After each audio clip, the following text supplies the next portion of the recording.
Hare Krishna, Guru Maharaj, Dandavad Pranam. Praśno Maharaj, Dandavad Pranam Maharaj. Dandavad Pranam Maharaj, Hare Krishna. Om Namo Bhagavate Vasudevaya. Om Namo Bhagavate Vasudevaya. Om Namo Bhagavate Vasudevaya. Om Namo Bhagavate Vasudevaya. Om Namo Bhagavate Vasudevaya. Om Namo Bhagavate Vasudevaya. Ma Om Vishnu Hare.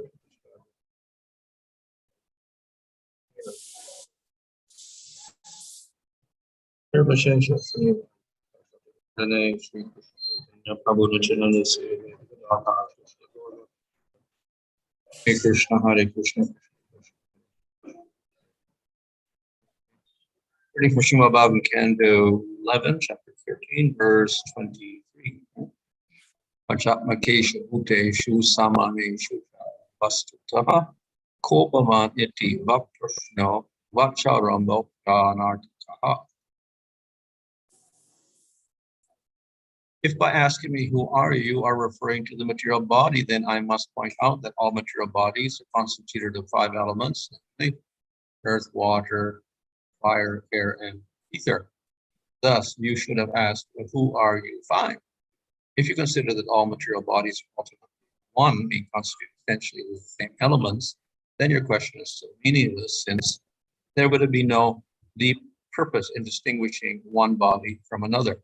Thus, it appears that in asking my identity, you are merely speaking words without any real meaning or purpose.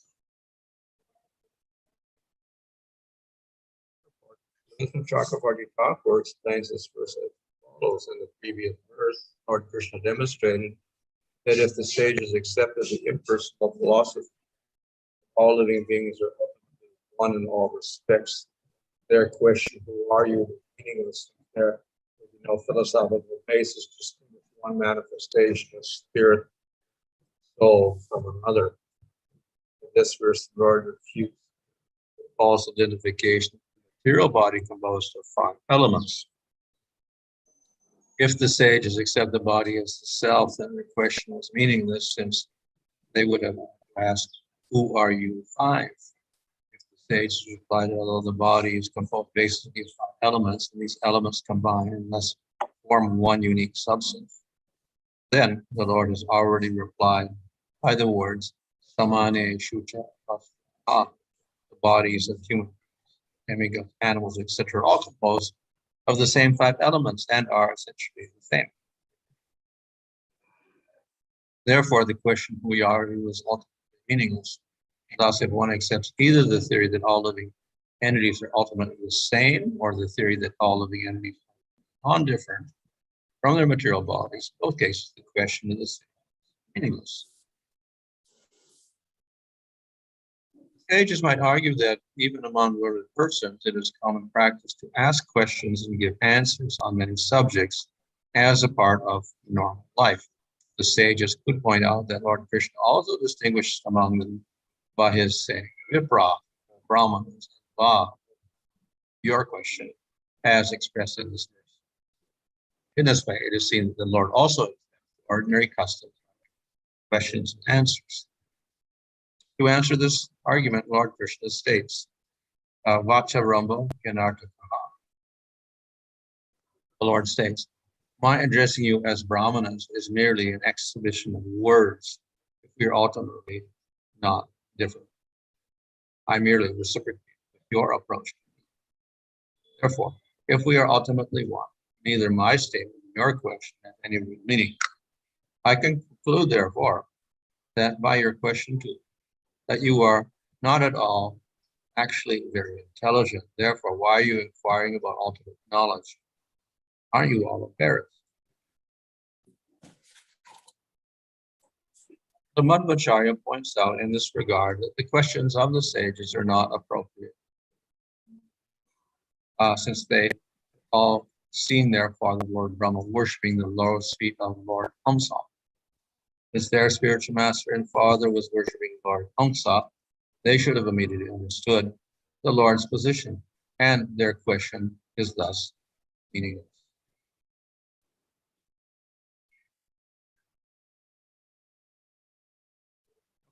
So the original cause of these statements is that the sages ask, "Who are you?" to Hamsa.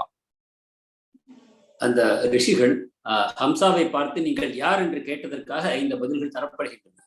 And so Hamsa replies by chastising them. Hamza அவர்களை கண்டிப்பதன் மூலமாக பதிலளிக்கிறார். You ask, "Who are you?" So there's two ways in which you can take the meaning. நீங்கள் என்னை யார் என்று கேட்டீர்கள், அதற்கு இரண்டு வகையான பதில்களை காணலாம். And one is that actually we're not the body, we're the soul, and there is one soul. ஒன்று, நாம் இந்த சரீரங்கள் அல்ல, நாம் ஒரு ஆத்மா தான், ஆனால் அனைத்தும் சேர்ந்து ஒரே ஆத்மா தான் இருக்கிறது. Since there's only one soul, we don't have to ask, "Who are you?" இருப்பது ஒரே ஆத்மா என்பதால் நீ யார் என்று கேட்க தேவையில்லை. And the other way is taking it, they're accepting that he's a material body. So to ask, "Who are you?" again, that is meaningless because all bodies have the same element. இன்னொரு பொருள், நீ இந்த சரீரம் என்று கொண்டால் நீ யார் என்று கேட்பதும் பொருளற்றதாகும். ஏனென்றால் அனைவரும் அதே பௌதிக மூலகங்களால் தான் சரீரங்கள் படைக்கப்பட்டிருக்கின்றன. So this way in which the Lord answers is to provoke thought. எனவே பகவான் இவ்வையாக பதில் அளிப்பதற்கு காரணம் அனைவரையும் சிந்திக்க தூண்டுகிறார்.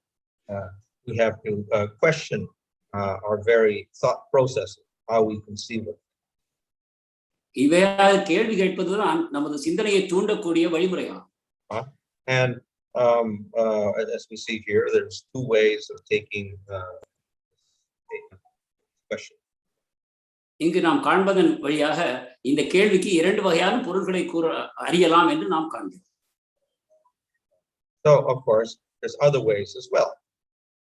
இதை தவிர வேறு வழிகளும் இருக்கின்றன. But these are two mistaken approach. ஆனால் இவை இரண்டும் தான் அடிப்படையாக அமைந்திருக்கக்கூடிய வழிமுறை. One is if you accept that only Brahman exists, then to say, "Who are you?" is meaningless. ஒன்று, நீங்கள் அனைத்தும் பிரம்மன் தான் என்று எடுத்துக்கொள்ளும் பொழுது இந்த கேள்வி அர்த்தமற்றதாகிறது. Or if you accept that we're all bodies, that also is a meaning. அல்லது அனைத்தும் இந்த பௌதிக மூலகங்களால் ஆனதுதான் என்று கொள்ளும் பொழுதும் கூட இந்த கேள்விக்கு அர்த்தம் இல்லை. So of course the other way we can interpret this is that it doesn't mean that also all. Maharaj, But we can take the meaning that it doesn't imply that everything is one. So அனைத்தும் ஒன்று என்று கொள்ளும் பொழுதும் கூட இது இந்த கேள்விகளுக்கு அர்த்தம் இல்லாததாகிறது.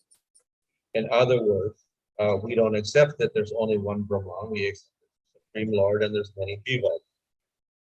நாம் இன்னொரு வழியா சொல்ல போனால் பிரம்மன் என்று ஒன்றுதான் இருக்கிறது, இந்த ஜீவன்கள் எல்லாம் அதனுடைய தோற்றங்கள் தான். So which jiva are you among all the various jivas? அப்படியானால் இந்த அனைத்து ஜீவாத்மாக்களுக்குள் நீ எந்த ஜீவாத்மா என்று பொருளாய். Or are you not the jiva? Are you the Supreme Lord? அல்லது நீ ஜீவாத்மா இல்லை என்றால் நீதான் பரமபுருஷ பகவானா? Oh, then the question is not so meaningless then. அவ்வாறு பார்க்கும் பொழுது அந்த கேள்விக்கு அர்த்தம் இல்லை என்று சொல்ல முடியாது. So in the beginning of the angas of devotional service in the nectar devotion, one is the they call saddharma praśna. Ask questions about saddharma. So பக்தி ரசாயன சிந்துவில் ஆரம்பத்தில் இந்த சத்தர்ம பிரிச்சா என்ற பதத்தை பார்க்கிறோம். அதாவது சரியான வழி எது என்று நாம் விசாரிக்க வேண்டும். So ultimately this means to ask questions about bhakti. இதன் பொருள் என்னவென்றால் இறுதியில் ஒருவன் பக்தியை பற்றிய கேள்விகளை கேட்க வேண்டும். So when we go to a guru or a devotee, we don't ask material questions. ஒரு குருவிடம் நாம் சென்று ஆன்மீக பொருள்களை கேட்கும் பொழுது பௌதிகமான விஷயங்களை நாம் விசாரிப்பதில்லை.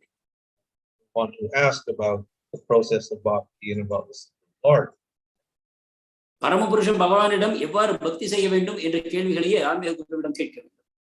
And therefore all these other questions are useless. இதர கேள்விகள் அனைத்தும் பயனற்றவை.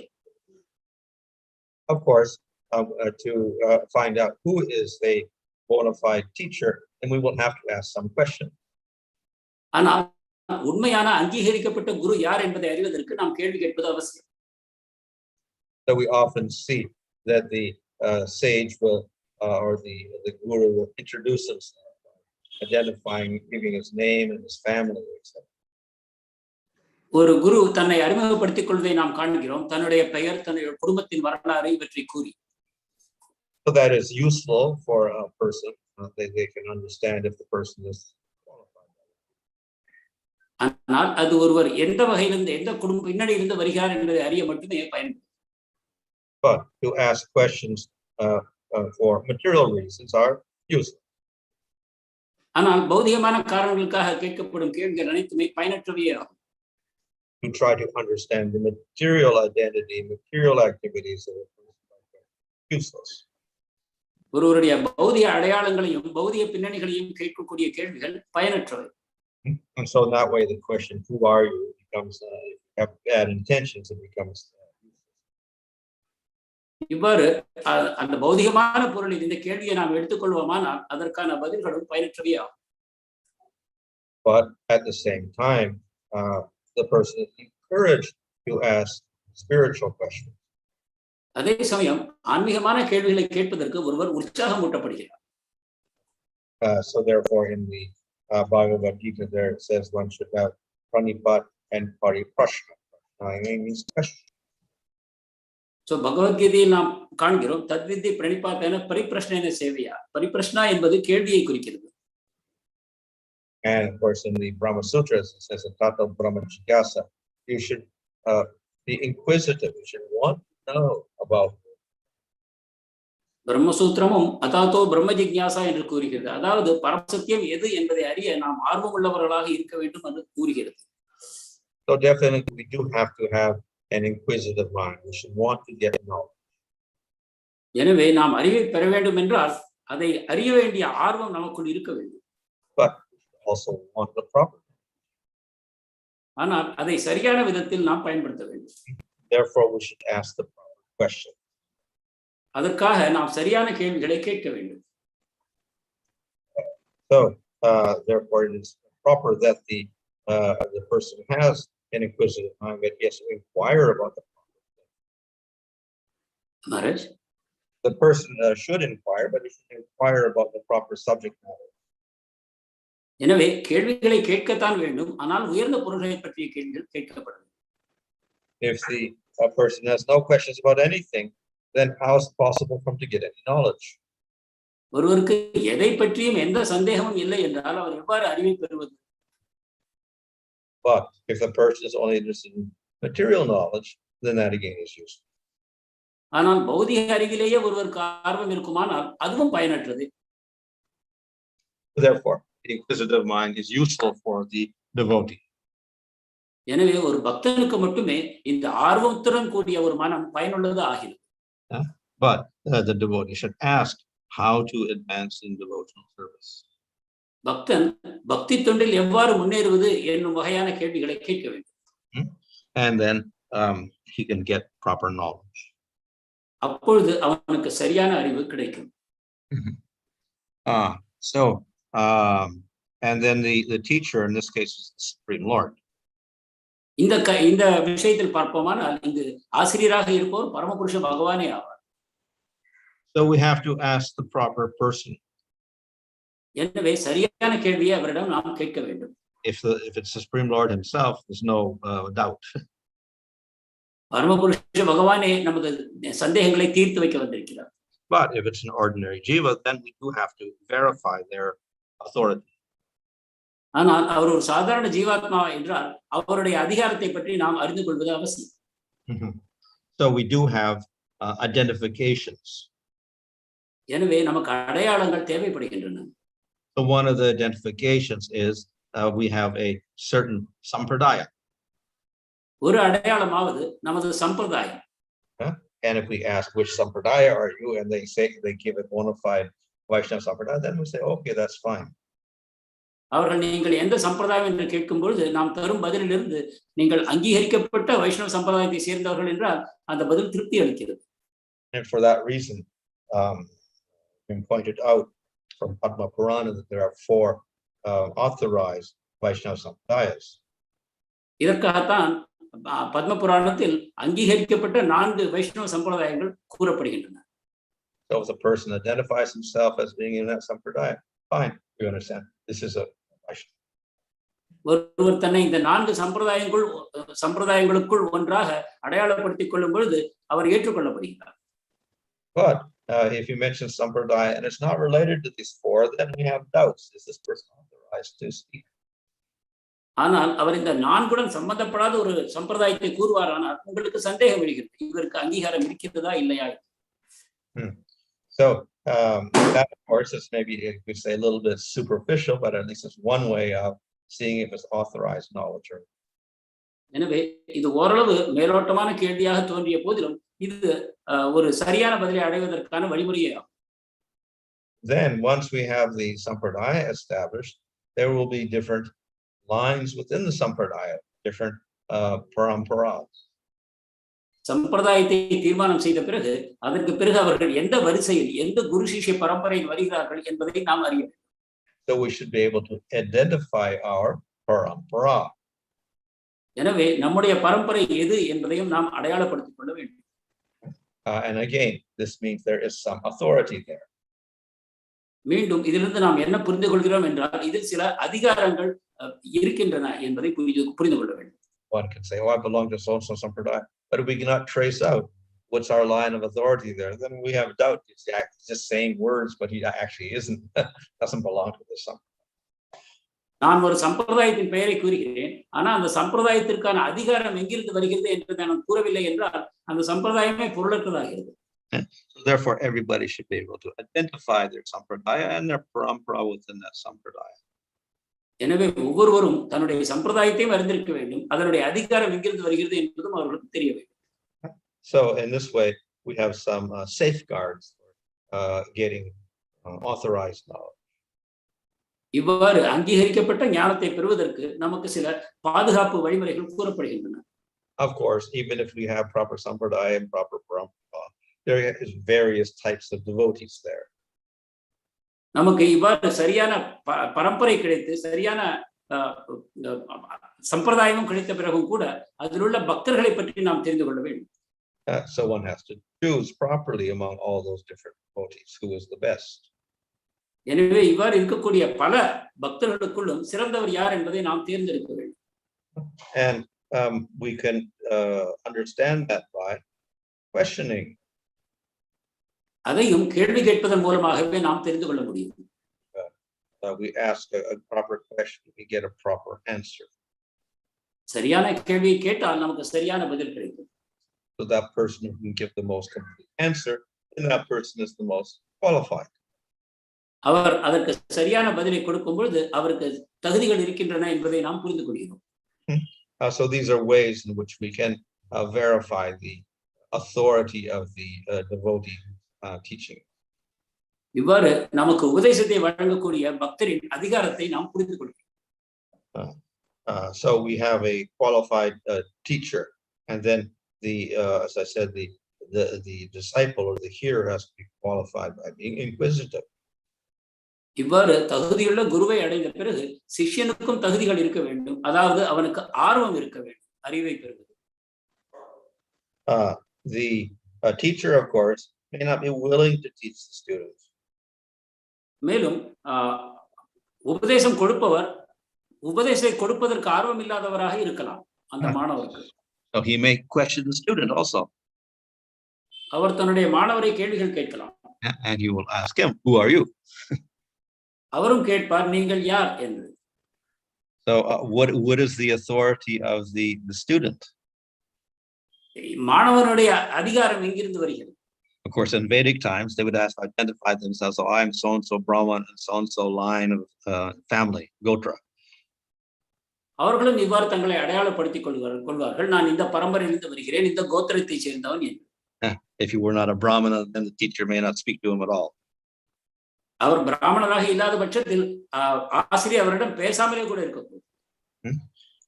That, of course, again, is a little bit superficial. அதுவும் கூட மேலோட்டமானது.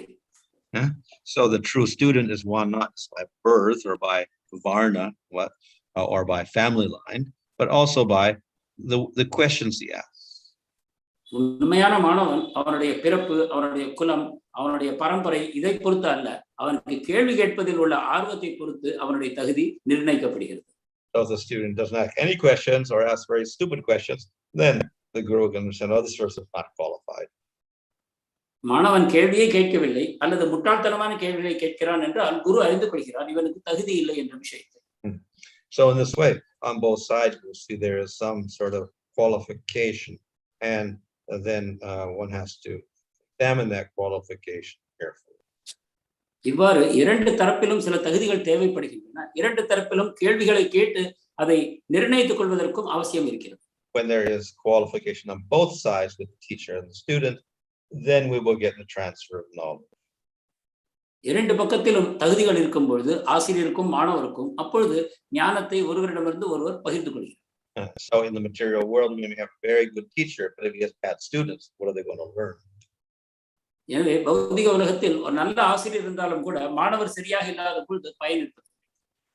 Or we have good students, very bad teacher, what are they going to learn? ஆனால் நல்ல மாணவர்கள் இருக்கிறார்கள், ஆனால் ஆசிரியர் சரியில்லாலும் அதே போல பயனிருப்பதாகிறது. So the best combination is a qualified speaker and a qualified listener. எனவே தகுதி வாய்ந்த மாணவர், தகுதி வாய்ந்த ஆசிரியர், இதுவே சரியான கூட்டணி ஆகும். So within bhakti, of course, the main qualification is faith and bhakti itself. பக்திக்கு முக்கியமான தகுதி என்னவென்றால் விசுவாசம் மற்றும் பக்தியே ஆகும். And the faith is the basic qualification, and the amount of devotion then qualifies the person further. எனவே நம்பிக்கைதான் ஆதாரமான தகுதியாகும். அதனுடன் பக்தி சேரும் பொழுது அவருடைய தகுதி மேலும் பெருகுகிறது.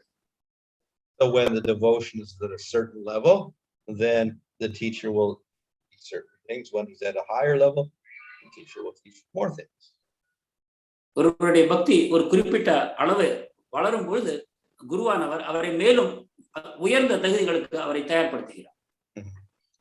So in this way, within devotional service, we have to understand about qualification of the speaker and the listener.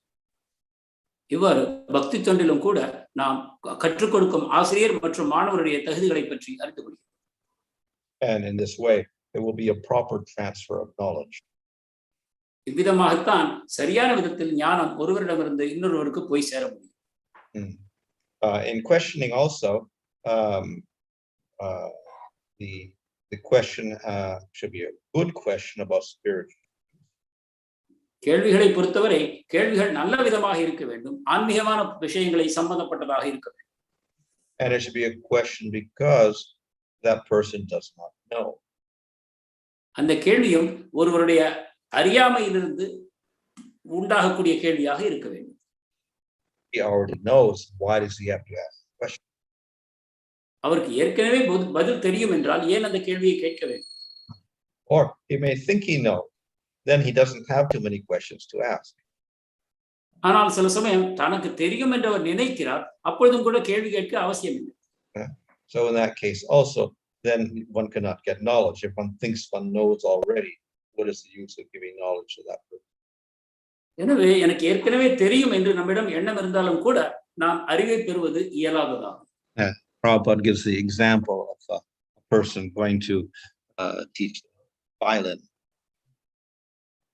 பிரபுபாதர் இதற்கு ஒரு உதாரணத்தை கொடுக்கிறார். ஒரு மாணவன் ஆசிரியரிடம் செல்கிறான் கல்வி கற்பதற்கு.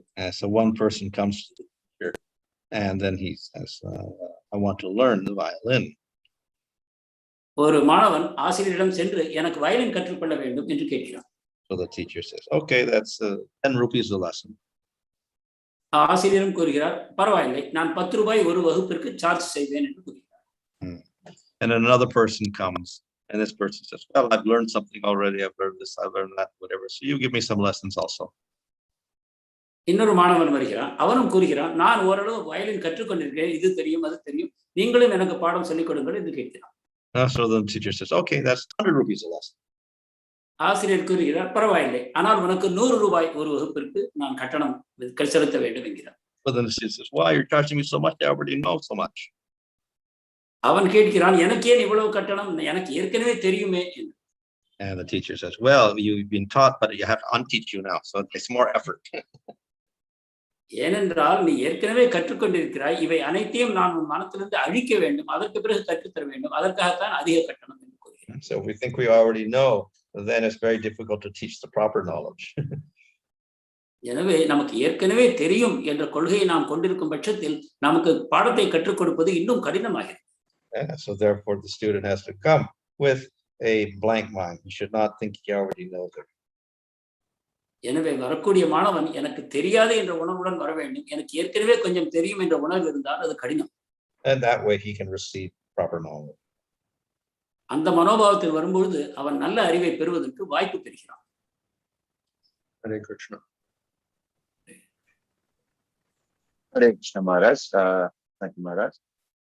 First question is from Grace Rangakrishna Prabhu.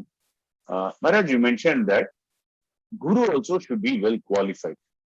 However, if a student is sincere and qualified, can we understand that he would be directed to a qualified teacher? குருவுக்கு தகுதி இருக்க வேண்டும் என்று கூறினீர்கள். ஆனால் ஒரு மாணவனிடம் தகுதி இருக்கிறது என்றால் அவன் சரியான குருவை சென்று அடைய மாட்டானா? அதற்கு பகவான் ஏற்பாடு செய்ய மாட்டாரா? So definitely in spiritual life, we can, by the mercy of the Lord, we get what we require for advancement. கட்டாயமாக பரமபுருஷ பகவானுடைய கருணையினால் நமது முன்னேற்றத்திற்கு எது தேவையோ அதற்கு நாம் கிடைக்கப்பெறுகிறோம். At the same time, we should not be foolish. அதே சமயம் நாம் முட்டாள்தனமாகவும் நடந்து கொள்ளக்கூடாது. And think that, well, Lord arranges everything, so I'll just take the first person who comes along, and that's the mercy of Guru. பகவான் எல்லாவற்றையும் பார்த்துக் கொள்கிறார், எனவே எனக்கு முதலாக யார் கிடைக்கிறாரோ அவரை நான் குருவாக ஏற்றுக்கொள்வேன் என்று நாம் இருக்கக்கூடாது.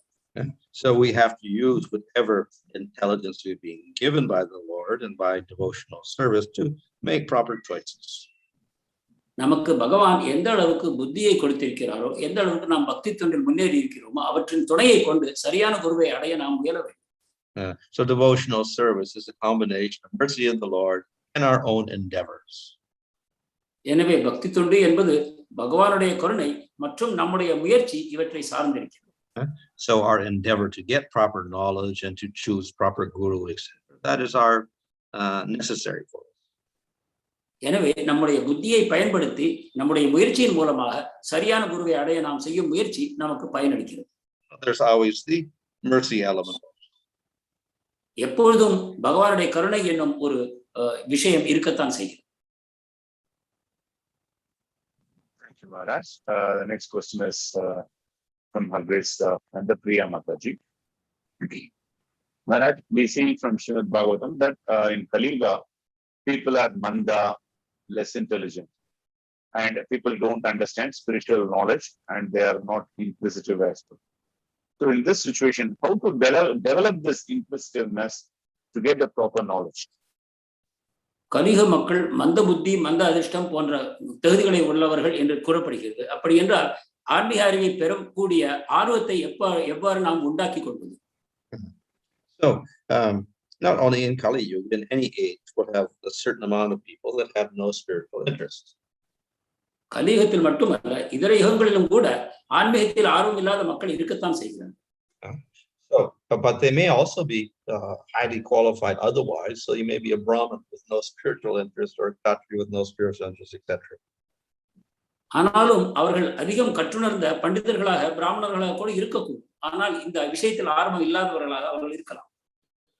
So the real qualification is the development of faith. எனவே உண்மையான தகுதி என்னவென்றால் நம்பிக்கை, விசுவாசம் தான். By the mercy of devotees, life after life, if a person develops that faith, then he is qualified for bhakti and he'll be able to do it nicely. பக்தர்களின் கருணையின் விளைவாக பல ஜென்மங்களில் அவன் இவ்வாறு விசுவாசத்தை வளர்த்து கொண்ட பிறகு அவன் பக்தி தொண்டு செய்வதற்கான தகுதியை பெறுகிறான். And if he gets proper association and executes bhakti properly, then very quickly he can advance. அவனுக்கு சரியான பக்தர்களுடைய சங்கத்தில் சேர்ந்து அவன் பக்தி தொண்டை தொடர்ந்து செய்து வருவானால் அவன் வேகமான முன்னேற்றத்தை காண்கிறான். No matter what unfortunate circumstances we have by being born in Kali Yuga, these are overcome by the practice of bhakti. கலியுகத்தில் எந்த விதமான துரதிருஷ்டமான பின்னணியில் ஒருவன் பிறப்பெடுத்திருப்பான் ஆனாலும் இவ்வாறு தொடர்ந்து பக்தியை செய்வதன் மூலமாக அவன் தன்னுடைய தகுதிகளை பெறுகிறான்.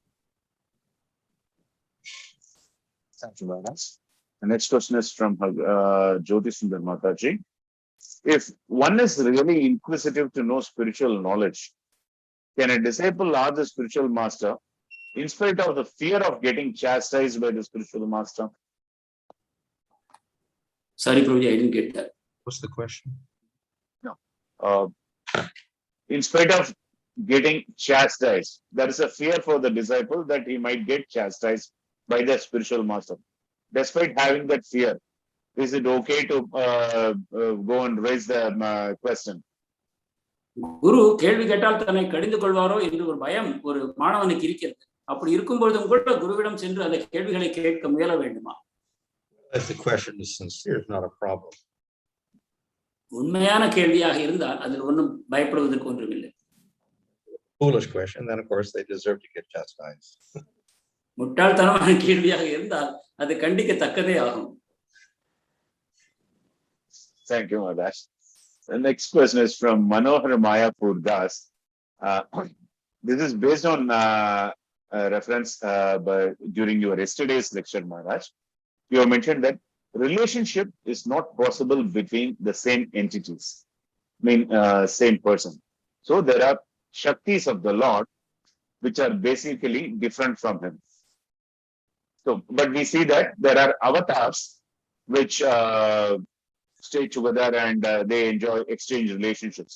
For example, Krishna, Balaram, Krishna, Vishnu, there we see those exchanges. So though they are the same personalities, basically. So how to understand this? பகவான் ஒரே நபராக இருப்பதால் அவருக்குள் உறவுகளுக்கு சாத்தியமில்லை. எனவே அவர் தனது சக்திகளின் மூலமாக விரிவங்கம் செய்து அவற்றுடன் பலவிதமான உறவு முறைகளை கொள்கிறார் என்று நேற்று பேசினோம். ஆனால் மகாராஜ் பரமபுருஷ பகவானே தன்னை பலவாக விரிவங்கம் எடுத்த அவதாரங்களாக வருகிறார். அவர்களுக்குள் உறவு முறை இருப்பதையும் நாம் காண்கிறோம். இதை எவ்வாறு புரிந்து கொள்வது? If the Supreme Lord is in the aspect of bhavān, where there is no manifestation of anything else, there's no manifestation of avatars also.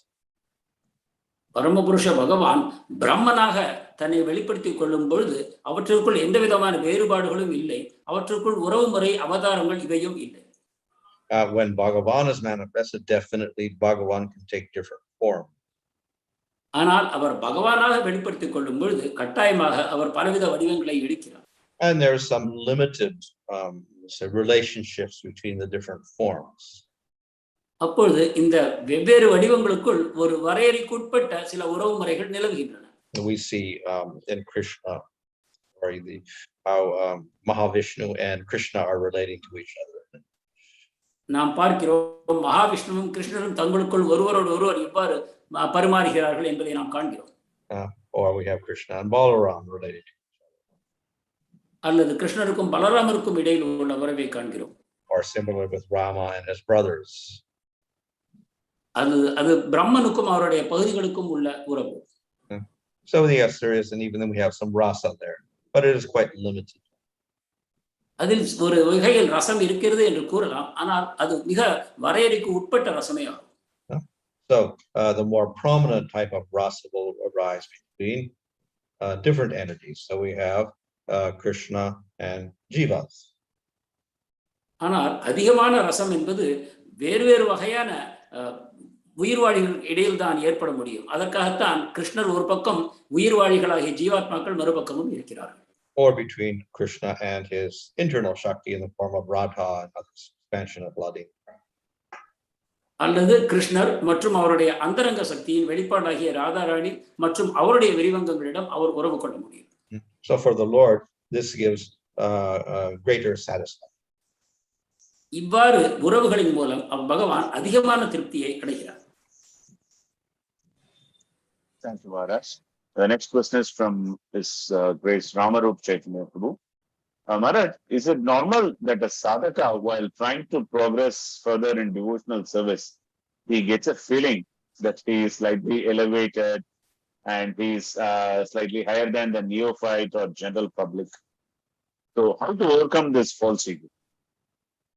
ஒருவன் பக்தியில் முன்னேற்றம் முன்னேற்றம் அடையும் பொழுது அவனுக்கு இயற்கையாக நான் இதர ஆரம்ப நிலை பக்தர்களை விட நான் ஓரளவு முன்னேற்றம் கண்டிருக்கிறேன் என்னும் உணர்வு உண்டாகிறது. இத்தகைய போலி அகங்காரத்திலிருந்து எவ்வாறு விடுபடுவது? Well, the nature of real bhakti is the more you advance, the less you are proud. உண்மையான பக்தியின் அடையாளம் என்னவென்றால் நீங்கள் முன்னேற்றம் அடைய அடைய நீங்கள் அதிக பணிவுணர்ச்சியை உணர்கிறீர்கள். And we see even Krishna served his devotee. இவ்விதமாக கிருஷ்ணர் தன்னுடைய பக்தர்களை சேவை செய்வதை நாம் காண்கிறோம். So if bhakti is practiced properly, there's no possibility of pride arising. பக்தியை சரியாக பயிற்சி செய்யும் பொழுது கர்வம் வருவதற்கு வாய்ப்பே இல்லை. So any pride that arises is because of improper bhakti. எனவே ஒரு வகையான கர்வம் உண்டாயிற்று என்றால் நாம் செய்யும் பக்தியில் குறைபாடு இருக்கிறது என்று பொருள். Instead of anartha nivritti taking place, we're getting growth of anartha. அனர்த்த நிவர்த்திக்கு பதிலாக அனர்த்த விருத்தி அனர்த்தம் வளர்கிறது என்று பொருள். And therefore we have to be very careful. எனவே நாம் மிகவும் கவனமாக இருக்க வேண்டும். Thank you, Maharaj. That's amazing. Okay. All right, next question is from Rangakrishna Prabhu. Can we understand that the qualification of a guru that is being discussed today is purely about his pure devotion to Krishna and not necessarily so much on the philosophical details? இன்று நாம் குருவின் தகுதிகளை பற்றி பேசினோம். அது பக்தி தொண்டு சம்பந்தப்பட்டதற்கு மட்டும் பொருந்துமா அல்லது பொதுவான ஞானத்தை பெறுவதற்கும் இது பொருந்துமா? Usually the two things go together. இவை இரண்டுமே ஒன்றாகத்தான் செல்கின்றன. The more the advanced devotee is, the more he will understand the philosophy. ஒரு பக்தன் முன்னேறும் அளவுக்கு அவன் தத்துவத்தை புரிந்து கொள்கிறான். Of course, we have people that may be very scholarly that are not so advanced also. ஆனால் மிகவும் பண்டிதர்களாக அதே சமயத்தில் பக்தியில் முன்னேறாதவர்களையும் நாம் காணலாம். But definitely the person who has more bhakti and is more advanced, he will have a deeper understanding of the same subject matter. ஆனால் ஒருவன் பக்தியில் முன்னேற்றம் அடையும் பொழுது கட்டாயமாக சாஸ்திரங்களிலும் அவன் புலமை பெற்றே விளங்குகிறான். So naturally, with development of bhakti, jnana and vairagya develops. So naturally, he'll develop all knowledge. எனவே ஒருவன் பக்தி பாதையில் முன்னேறும் பொழுது ஞானமும் வைராக்கியமும் இயற்கையாகவே தானாகவே வளர்கின்றன. Thank you, Maharaj. The next question is from Tirumala Prabhu. How does the institution work in the relationship between a disciple and a guru, particularly our institution? And the second part of this question is, can the disciple try to serve the guru just on the basis of institution? ஒரு நிறுவனத்துக்குள் ஒரு அமைப்புக்குள் எவ்வாறு குருவுக்கும் சிஷ்யனுக்குமான உறவுகள் வளர்கின்றன, இந்த நிறுவனம் என்னும் அமைப்பிற்குள் எவ்வகையில் ஒரு சிஷ்யன் குருவுக்கு சேவைகள் செய்ய முடியும்? Well, institution will regulate that relationship to some extent. ஒரு நிறுவனமானது அந்த உறவை ஒரு வகையில் ஒருவருக்கு தெளிவுபடுத்துகிறது. In other words, it will set certain standards for who is qualified as guru. It will set certain standards for who is qualified. நிறுவனத்தின் மூலமாக சில தர நிர்ணயங்கள் நிர்ணயிக்கப்படுகின்றன. அதன் மூலமாக ஒரு குருவின் தகுதிகள் என்ன என்பதை நாம் புரிந்து கொள்ளலாம். Just like each country will have certain standards for who can practice medicine. உதாரணமாக மருத்துவத்தை பயில்வதற்கு சிலருக்கு சில தர நிர்ணயங்கள் இருப்பதை போல இங்கும் இருக்கிறது. May be different in different countries. வேறு வேறு நாடுகளில் அது மாறுபடலாம். Those standards may be different in different organizations. வேறு வேறு இயக்கங்களுக்குள்ளும் இந்த தர நிர்ணயங்கள் மாறுபடலாம். So that is the we can say the supervision of the institution. இது அந்தந்த நிறுவனத்தை பொறுத்து அமைகிறது.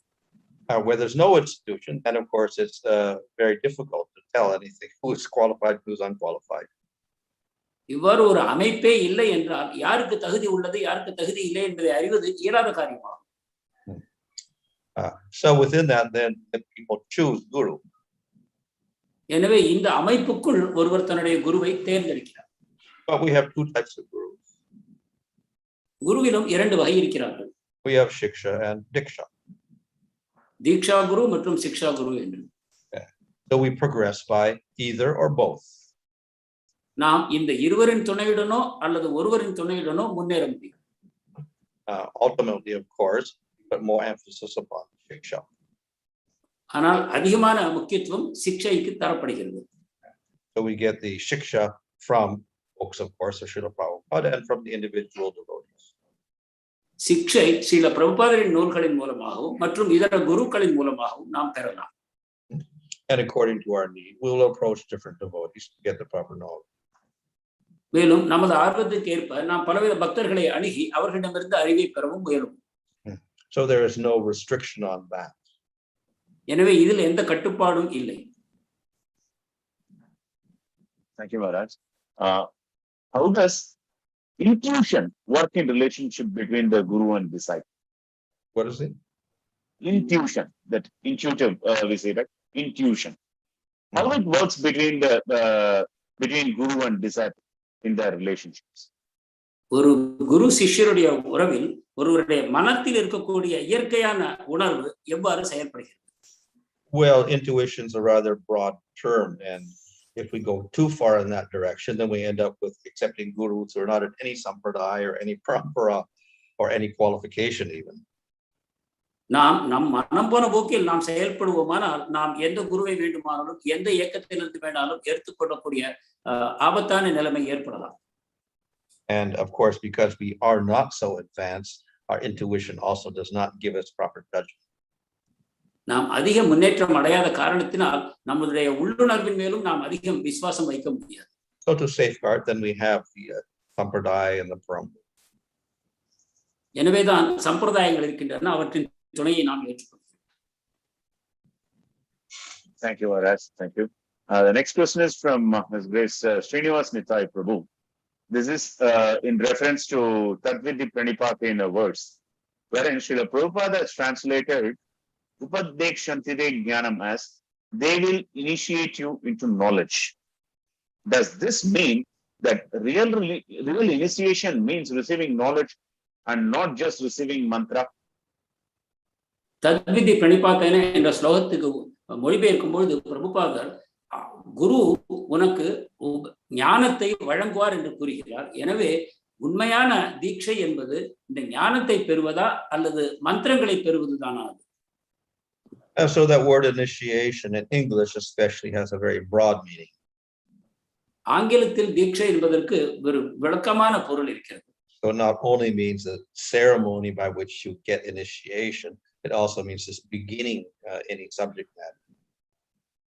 அது ஒரு சடங்கு, தீட்சை பெறும் சடங்கு என்று மட்டுமல்லாமல் வேறு ஏதோ ஒரு பெரிய விஷயத்தின் தொடக்கம் என்று இனிஷியேஷன் என்னும் சொல் பொருள்படுகிறது. We get introduced to the knowledge. We get initiation into the knowledge. Initiation என்றால் அறிவுக்கு நாம் அறிமுகப்படுத்தப்படுகிறோம், அதன் செயல் நாம் அதை கற்றுக்கொள்ள தொடங்குகிறோம் என்று பொருள். So even in Sanskrit, the word diksha, dikshita sometimes does not mean initiation also. Maharaj? The word diksha, dikshita, but does not always mean initiation as such, the ceremony. ஆங்கிலத்திலும் கூட சமஸ்கிருதத்திலும் கூட தீக்ஷா அல்லது தீக்ஷிதா என்பது இந்த சடங்கை மட்டும் குறிப்பது அல்ல.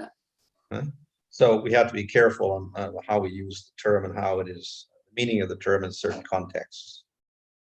எனவே இந்த பதங்களை எவ்வாறு பிரயோகிக்கிறோம், எவ்வாறு அதன் பொருளை எடுத்துக்கொள்கிறோம் என்பது அந்தந்த சந்தர்ப்பத்தை பொறுத்து நாம் கவனமாக எடுத்துக்கொள்ள வேண்டும். Sometimes we hear the phrase he was initiated and get the holy name, but then holy name doesn't need initiation. இந்த சில சமயங்களில் இனிஷியேஷன் என்பது ஒரு புனித நாமம் கிடைத்தது என்பதை குறிப்பதற்கு நாம் சொல்கிறோம். வாஸ்தவமாக புனித நாமத்திற்கு இனிஷியேஷன் தேவையும் இல்லை. Thank you, Maharaj. Thank you so much, Maharaj. His Holiness Bhanaswami Maharaj ki jai. Grantaraj Srimad Bhagavatam ki jai. Srila Prabhupada jai. Dear devotees, thank you so much for your continued participation. As a regular practice, first let's chant Hare Krishna Mahamantra thrice, followed by a couple of announcements. Hare Krishna, Krishna Krishna, Hare Hare. Hare Rama, Rama Rama, Hare Hare. Hare Krishna, Krishna Krishna, Hare Hare. Hare Rama, Rama Rama, Hare Hare. Hare Krishna, Krishna Krishna, Hare Hare. Hare Rama, Rama Rama, Hare Hare. their duties as a continuation for